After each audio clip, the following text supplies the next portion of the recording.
gente vai ao vivo para Brasília. O Diretório Nacional do PT aprovou uma resolução que prega unidade e permite alianças com ex-adversários. Correspondente, ou melhor, repórter Luciana Verdolim, nosso microfone em Brasília. Luciana, essa decisão representa o que exatamente? Traduz para a gente a notícia. Olha, Adriana, na prática abre as portas do PT a aliança do ex-presidente Lula com o ex-governador de São Paulo, Geraldo Alckmin, que era do PSDB e que essa semana se filiou ao PSB. No Diretório Nacional, ontem divulgou uma nota dizendo o seguinte: quem no passado não esteve com o PT é mais do que bem-vindo nesse momento em que o PT avalia que é preciso unir forças para derrotar a ultradireita, derrotar o Bolsonaro, o presidente Jair Bolsonaro, que vai ser candidato à reeleição, e o bolsonarismo no país. Essa possibilidade ainda é vista com uma certa desconfiança por algumas alas dentro do Partido dos Trabalhadores, mas a avaliação nesse momento é de que é preciso realmente fazer alianças, é preciso ir além pensando no bem maior. O PT lembra aí a necessidade de conter a inflação, ressalta a política aqui do governo federal que não estaria sendo eficiente no combate da inflação, no combate à elevação do preço dos combustíveis e faz questão de defender a necessidade de mudanças. Ainda lembra que a federação do PT com PCdoB e PV está a todo vapor. O que é a federação? É a união de partidos que deve se manter durante o mandato do eleito, no caso, o ex-presidente Lula, se for realmente vitorioso nas eleições do final do ano. O PT também reafirma a importância de alianças com o PSB e o PSOL. Rede.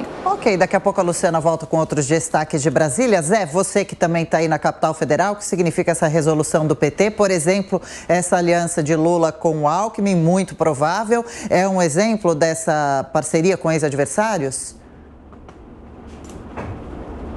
Zé, o microfone? A gente não te ouve, Zé Maria? Deixa eu ir então primeiro com você, Ricardo Salles.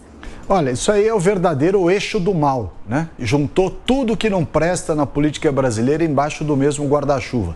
PCdoB, PSOL, MST, MTST, enfim, tudo quanto é gente responsável, não só pelo saque, né, ao poder público, saque às estatais, saque aos bancos públicos, roubo, aparelhamento, enfim, tudo que não presta, mais os desrespeitadores da propriedade privada, invasores de fazenda, invasor de casa na cidade, que é a turma do Boulos, ou seja, tudo que não presta está autorizado agora dentro do PT, como se eles precisassem de autorização para alguma coisa. Porque o Foro de São Paulo, que é aquilo que reúne a esquerda latino-americana, já é um grande exemplo, né, de fazer alianças e fazer programas em torno de coisas que não são boas. O mundo inteiro já entendeu que aquilo que a esquerda defende, Foro de São Paulo, etc., não dão certo. E o Brasil insiste em seguir um modelo que a Argentina, Venezuela, Cuba, etc., já provaram que não funcionam. Mas, enfim, o eleitor não é bobo, é o que eu tenho dito sempre. Ele não vai olhar a cara do barbudo na eleição,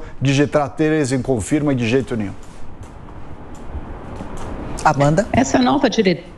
Essa diretriz do PT não chega a ser propriamente uma novidade. Tanto em 2018 quanto em 2020, principalmente nos estados e nos municípios, o PT já se aliou a partidos que apoiaram o impeachment da presidente Dilma Rousseff. E com um intuito, com um objetivo muito claro, senão você ficaria completamente isolado. E principalmente em 2022, em que é preciso expandir esse arco de alianças, e o ex-presidente Lula vem tentando, desde o ano passado, trabalhar nessa estratégia com muita clareza, convidando o Alckmin para ser vice, a filiação do Alckmin ao PSB e depois ele enfatizando o seu compromisso com a democracia, o Alckmin nesse caso, né? Então dizendo que embora haja divergências pontuais ou grandes divergências com ex-adversários, como foram no passado Lula e Alckmin, que aliás concorreram os dois à presidência da República na eleição de 2006, foram os dois ao segundo turno, o Alckmin disse que apesar dessas divergências, apesar das discordâncias, tem algo que é maior, que une os dois, que é esse campo democrático. E aí ele partiu para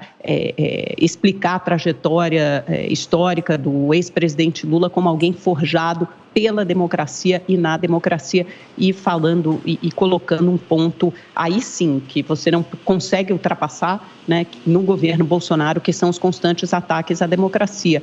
E o PT vai tentar fazer isso ao máximo agora em 2022, expandir esse arco de alianças, e no segundo turno será ainda maior, certamente com uma parte do MDB apoiando, com uma parte, ou com todo o PSD apoiando no segundo turno, que já é uma promessa aí do presidente do partido, do dirigente Gilberto Kassab. Tá muito clara a estratégia tática do PT em ampliar esse arco de alianças para tentar vencer o bolsonarismo em 2022. É tempo de acomodação partidária. O PT do ex-presidente Lula vende lote na Lua. Está prometendo uma participação geral de vários partidos políticos, querendo implementar aqui um governo de transição, segundo eles, o que seria um governo de coalizão. Na verdade, é uma tentativa do PT de antecipar o segundo turno. E isso já está acontecendo. A terceira via praticamente foi anulada com esse discurso. E as alianças que o PT está fazendo, na verdade, estão reunindo vários grupos com pensamentos diferentes. O primeiro turno foi produzido através da legislação eleitoral exatamente para fazer esta purificação. E agora o PT está fazendo o discurso de que é preciso unir já e não esperar o segundo turno. O discurso do Lula, e esse último discurso que fala exatamente de não empregar Dilma, José Dirceu, Palocci e outros, é um discurso furado. Quando Lula chegar à presidência da República, e isso não está para acontecer, o que ele faria? Exatamente o contrário. O PT voltaria ao governo com todos os seus vícios e defeitos.